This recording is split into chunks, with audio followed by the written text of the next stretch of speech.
Dream a little dream of me. Welcome, kindreds. It's Jessica TheStoryWitch, and Happy New Year, I hope, kind of. It's already been a little bit of a strange one, I'm sure you'll agree.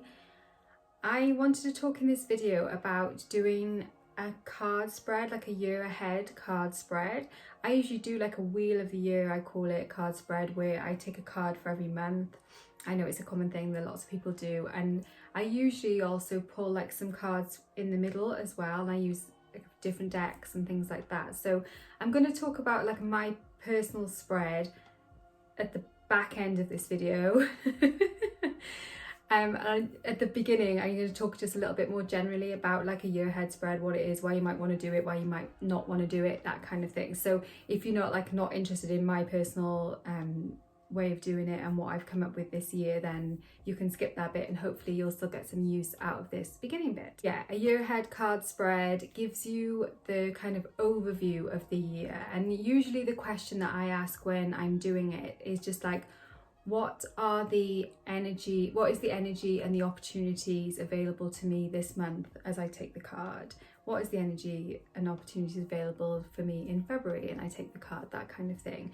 I know I've seen quite a few people saying that this year they haven't wanted to do a year ahead spread. I was also feeling very similarly because, you know, with everything that happened in 2020, it's felt like I'd rather not know what is coming up in the next year. And you know, if you feel like that, then that is totally fine. Like I said, I was feeling like that. I usually do my year ahead somewhere around Samhain time, and I didn't. I've only done it much more recently than that, around the solstice. So yeah, I get it why you might not feel like that. So don't do it if that's the case.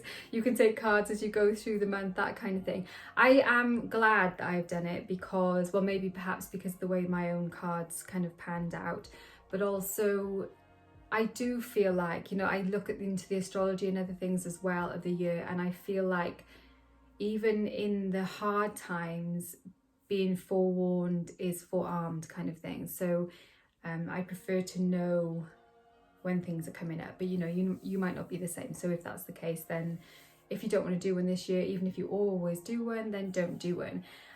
Other alternatives, if you are feeling like that, is perhaps to take like an oracle card for the year. I tend to do that as well as doing my wheel of the year spread, but I find oracle better than tarot if you're just going to take one card for the year, because I suppose depending on which oracle deck you use, but most oracle decks are kind of a little bit more forgiving than tarot. You wouldn't want to like pull the 10 of swords for the entire year, something like that. So yeah, I would recommend definitely using oracle instead of tarot. But if you only have a tarot deck, then sometimes just using one of them, just pulling out of the majors, is quite a good thing to do for a year ahead card as well. Another thing that you might find useful if you're not going to do a wheel of the year spread, or even if you are, is to have a focus word for the year, a magic word for the year. I was going to do like another video on this, but then when I like looked back, I've made so many videos about word of the year that there's probably no need for me to do another video on it, so I haven't. But I'll try and remember to link down below some of my other word of the year videos if you're interested in like finding and using a word. It's something though that I see loads now, so I think a lot of people have kind of picked up this practice, which I find really good, because for me it's been so helpful to have that kind of focus. I do still feel like, and I think I've talked about this in one of the other videos, that sometimes people can choose a word because it's their kind of like aspirational word for the year, and that's cool, but that I don't find that the same as the way that I'm using the word for the year practice, where the word is more something that you kind of unearth rather than something that you choose. So great to have both, I think, you know, but if your word feels like something you want rather than something that makes you a little bit uncomfortable, then you might want to look again at your word, and perhaps, like I said, look at some of those other videos that I've talked about on word of the year, and I'll try and remember to link them down below. Back talking about the wheel of the year card spread, I think it's definitely worth bearing in mind that when you do such a kind of long ranging reading for a whole year, that things is open to change. It's much more open to change than if you're doing like a reading for the day that you're on right now. And you know, this goes for all kinds of readings for a long time off as well. What I tend to find is that as I go through the year, the cards that I pulled at the start, nearer the start, tend to be a little bit more spot on than the ones further along, so like as you're getting towards the end of the year. And I think that's just because like if you make different decisions as you're working through the year, sometimes informed by the cards that you've taken, that can kind of alter your trajectory a little bit, so that you end up not encountering the same energies and opportunities. You open up different energies and opportunities to yourself as you're working through the year. What I sometimes do, because of this kind of like a slight the kind of less and less accurate, that might not be the right way of describing it, but it's kind of a snapshot of what these things could be at the beginning, but obviously every month that goes past, you're doing things a little bit differently, and so it doesn't necessarily encompass it exactly perfectly. You know, it's just a suggestion of what it is could be at the time. I don't see it as being something like fated and set in stone. So what I do, because my birthday's in June, is that sometimes around my birthday I'll do another wheel again for like the next 6 months. So you know, you could do that as well, like halfway through the year, maybe on like the summer solstice, something like that. Take those 6 months again if you wanted to. You're not kind of definitely tied to those cards. Although when I reflect back on the cards with the months, even the ones that I'm pulling for like November and December have still got some thing to say about the quality of that month in general. And that was another point that I wanted to make, is sometimes I see people do their wheel of the year and then they'll have cards in there that they kind of wish that they didn't have in there, you know, things like the Tower, things like Four of Swords, something like that, you know, and they wish those cards weren't there. And yeah, you know, we would all love to have 12 suns going around that whole wheel, but you know, life is not like that. But I do definitely find that the cards that I pull for the Wheel of the Year don't necessarily relate personally to me, but they are the energies and opportunities available in that month more generally. So they're kind of more environmental, and that is the way that I see them. So a card would suggest, you know, like if you did pull a Tower, for instance, then that could definitely be talking more about what is going on around us. You know, like January could have been a month where lots of people pull Tower cards, especially if you're in the United States. So it's something that is less personal sometimes. And I find that I think I've sort of taken this view since I've been doing more of the mundane astrology and looking at those kind of story arcs of astrology in a wider time frame. And I think I find that comforting anyway. I find it more comforting to, like, if I do pull a card that I think, oh, it's not something that's going to happen directly to me necessarily. It is the energies of that month. It's not, this is going to befall you this month, if you see what I mean. So that's my kind of general chat about Wheel of the Year. I hope those little thoughts have been useful. I'm going to like turn the camera around now and show you how I did my Wheel of the Year this year, which is a little bit different from normal. I have made like a PDF of what I usually do, and that's on my blog. I don't know if I've talked about, I think I have talked about it here on YouTube, so I'll try and find those links and link them, but I'll link the like PDF as well in the description box. But this year it came out a little bit differently, and I did it a little bit differently, so I want to show you. And I'm also going to talk through what I took from those cards, because I think sometimes, especially when you're new to using tarot or oracle or any kind of divination system, it's not obvious like what that means. So I think sometimes watching other people, and YouTube is brilliant for this, watching other people kind of interpret the cards and what that could mean is helpful. So that's my hope anyway. I'm hoping that is helpful. If you don't want to see mine, like I said, then stop watching now and save yourself some time. Go and have a cup of tea or something. Laid out all of the cards that I drew for my Wheel of the Year spread for this year. I didn't actually deal them out because I'd obviously already pulled them, so I'm just kind of showing you. But basically what I did, I started off with the Light Seers Tarot and shuffled, you know, kind of geared up to ask the question that I'm going to be doing a Wheel of the Year spread that I'm going to be drawing cards for the energy and opportunities available each month. And I drew like January, February, March, April, May, June, July, August, September, October, November, December, all the way around like that. And I spent a little while just looking at those Light Seers cards, and then I just found myself, like, this is not how I normally do it. I normally just use one deck to do this entire thing, and I'll link that PDF, like I said, down below so that you can see how I usually do it. But yeah, I usually just use one card to go all the way through, because otherwise you get a thing like this with all these cards. But I actually think it kind of it works well together, I think. And then I took the Greenwich Tarot and I did the same thing, shuffled and laid them down again, you know, through the year. So I just put them next to each other. So these are both January, these are both February, these are both March, these are both April, and so on as we go through. And then what I normally do, but which I didn't do this year, is choose like 4 oracle decks, or usually like a kind of crystal deck, a herb deck, an animal deck, and something, and just a general oracle deck, to pull 4 cards in the middle for the year. I suppose I kind of did that in a sense because I do have my Weaver card for the year, which is number 6, More Jagged Shamanka. So I am working with that card as well for this year. But I kind of see this almost not separate, but yeah, I suppose kind of separate, because this seems like this is more internal work for me, whereas this is more like what's going on around me, what's like I said, it's a little bit more external, a little bit more like the kind of outer world situation. I find that's what I get when I do this spread. So I did say I was going to show you kind of how I read it. So let's just have a look at January for an example.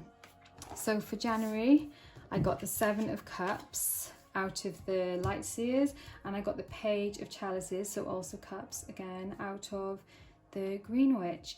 And you know, straight away, obviously, because they're both cups, there's an awful lot of water on both of these cards. So I'm anticipating that January is, and it has turned out to be, a kind of emotional month. But if you notice also the water that is in both of these cards, like there's a little bit of white water here coming down, but we're not talking like a turbulent sea here. We're not talking a smashing waterfall or anything like that. It's much more still, well, not still, because it is flowing. It's not like stagnant pooled water. It is definitely flowing water, but it's not like dangerous water, if you see what I mean. So I think I found that quite reassuring when I pulled these cards together. There's, you know, the similarities I think are really interesting, and like they're good. Like the 7 of Cups normally is like somebody kind of choosing amongst the cups, and there's all these different weird stuff coming out of them, which is happening here too. It's like a kind of snakes and ladders, you know. And I think for me anyway, this card was saying to me that there's an awful lot going on in this month that I can't control. It's a game, you know, it's a dice game, isn't it? Snakes and ladders. So it speaks to me of just kind of trying to choose when you don't have all the information, because you can't see what is under those cups. But then paired with this card, again, she's there, she's got her cup that she's looking into. The water looks lovely and clear. She's set up what she's going to paint, but she hasn't actually painted it yet. So it's kind of like a blank canvas as well. So what I took it to mean together was that there's going to be an awful lot of confusing things happening, and not really knowing what is going on, and being kind of buffeted around a little bit, though hopefully not too much, because of the water's not too dangerous, by the kind of events of what is happening at the start of this year. But that I still have the opportunity of a blank canvas that I can choose to paint what I've laid out, or I could choose to paint something else. But that however I'm dealing with what comes up this month is going to be through a kind of, it's best for me to try and work things out through a creative way.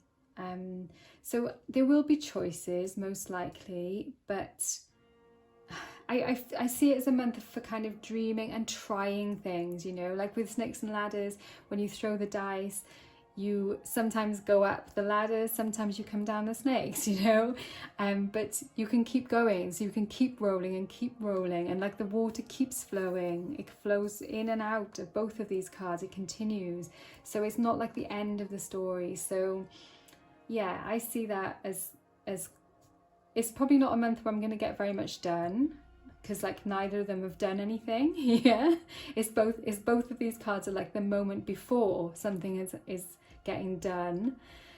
So that also allows me in January to take the pressure off myself, to not expect to necessarily achieve something, but I can spend that time kind of thinking about what I'm going to do while these other things are kind of going on around me, if you see what I mean. So yeah, that was January. I'm not going to talk, because like obviously it would take forever if I talked about every single month. So which other one shall we do? Maybe this was an interesting one, because these two cards didn't go together so well, so let's have a look at these two. Although, you know, straight away we've got the kind of tree joining them. So 9 of Pentacles, which is my like life stalker card. There's definitely worse cards that you could have as a stalker card here. So this card is very much abundant, you know, the things that I've worked on are all there, ripe for the picking. It's very happy, things are being worked on in the pot, you know, it's active as well. Even though it's getting near the end of that cycle, it's not like resting on your laurels like in the 10, which came out for the next month, which I thought was very interesting. So the different deck was working on from that. The 10 came out, and that one looks very much more stationary and sedentary, whereas this one is still tending to the garden, you know. So yeah, a 9 of Pentacles kind of month. And then 5 of Chalices, so 5 of Cups. There's quite a few cups this year in my spread. And here, like the general interpretation of 5 of Cups is like the pouring out of this, it's almost like a kind of sorrowful thing, the pouring out of the water here. But what actually jumped out for me on this was offerings, because this looks like me. So, you know, like sometimes I've talked about this before about reading the cards, is that yes, there are meanings for the cards which you can kind of learn from books and stuff like that, but actually they can't possibly put all the meanings that are in there. And when I saw this card, I saw me with our oak tree in the garden, and like this is going to be into that part of the year when the trees, like it won't be completely bare, because what month are we in? That's December, November, October, so this is September, so getting into autumn, so there will be berries. And I'm seeing offerings here, I'm seeing me giving offerings, and that's good because it looks like I'll have lots of things to offer. And what I see it as meaning together is that this month will be a particularly like fruitful month for me, and I'll be really happy with how things are going and what work I've produced, what kind of practical work that I have done, and I'll be seeing the fruits of that practical work, perhaps financially, or perhaps like in means of something I've created is blossoming. But then I'll also need to be grateful, because it's not like from me, it's come through from my ancestors, from from the universe, from my higher power. It's something that I need to be grateful for, and I need to give offerings for, because the fruit has come because of what has gone before, and this kind of ancient tree just kind of brings that home to me. And then also, you know, there's more offerings here, and there's like bag here, so it's like almost like starting off on a new path, which I thought was interesting, considering the following month seems kind of very celebratory and kind of more following on from this card perhaps, although again, you know, we've got the generations here, which I think links in with this as well, with that kind of ancestral generation, things moving on kind of vibe. And then the following month then, which was November, we've got Justice, the Standing Stone, again very much linked in, like look here, the spiral here too, linking that with that card. And then the Ace of Pentacles, so it's like that's the end of the cycle. Then in November I'm going to be starting again a whole new cycle, so probably like kind of weighing things up and then starting up again a whole new cycle, the very first seed. And looks like a kind of cooperation for that on that seed. And you know, you do look at it all obviously as a whole as well. I kind of dial down in to those particular cards then, but I do obviously look like, where are the majors? Because those months are usually going to be more significant. Where are the courts sometimes, because that can sometimes give you some ideas of the kind of people who are going to be in your life this year. And what I found really cool about using the 2 decks was that I could look at where the contrasts were between them, and where it was more, where the energy of that month was more kind of coherent. Like I see January as being very coherent between the 2 decks, even though I might not know exactly what I'm going to be doing. It is a kind of, the cards go together, whereas in some of them they don't, you know, which is why I showed that one as well. Obviously they're linked because they're both in the same month, but like different things happen at the same time, don't they, all the time? And yet so I definitely found that choosing 2 cards has added another dimension to it. So I may do it again like this the following year. I'm going to wait and see how it pans out through the year as I go along, and maybe see like which deck was more right on, you know, because that's important as well. I think if we're using cards for divination like this, for doing like a year ahead, we want it to be accurate, because if it's not, like, what's the point? So it's good to reflect back on spreads like this as well, to sort of say, okay, so was that right? And sometimes when you look back, you'll see things in a particular card and be like, I did that this month, you know, like I visited these standing stones this month, you know, I actually went to that physical place.